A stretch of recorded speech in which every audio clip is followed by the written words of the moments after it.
Questo paese è destinato all'oblio e alla paralisi.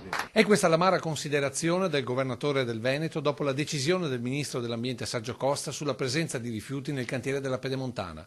Una storia che oggi Zaia ha raccontato così ai cittadini partendo dallo scavo di 5 metri previsto per i tratti in trincea. Facendo questo scavo abbiamo incrociato una decina di discariche abusive. Cos'è che accade? Che tu quando incroci i rifiuti, sono rifiuti solidi urbani, fai lo scavo, fai tutta la bonifica perché vai sul buono, dopodiché essendo uno scavo fai la parete in calcestruzza, no? Perché se voi guardate le autostrade in trincea hanno tutte la parete, quando andate nei sottopassi c'è la parete in cemento armato.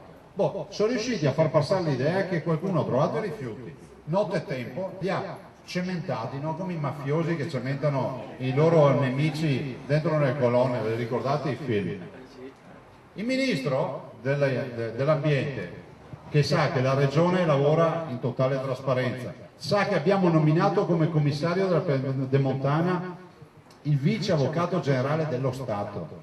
Il ministro cosa fa? Dichiara il ministro Costa che il meetup, voi sapete cosa è il meetup, cioè i somministanti di Grillini, non so da che parti ha, gli manda un video e lui cosa che fa? Manda la procura e manda i carabinieri, cioè blocchiamo la Pedemontana.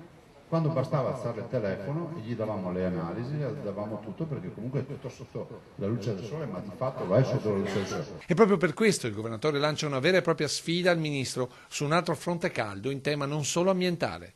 Gli chiedo che domani mattina, è una sfida ufficiale, anzi oggi va in, come ha fatto Luca Zaia, va nel suo ministero, perde 5 minuti, guardami bene, 5 minuti, va in ufficio, prende, firma un bel decreto e mette il limite dei FAS a 0 in tutte le acque italiane. Allora, siccome il Veneto l'ha fatto a rischio e pericolo suo e si è beccato 43 ricorsi, mi chiedo come mai il ministro non lo fa, così ci dà una mano a sostenere anche i nostri ricorsi.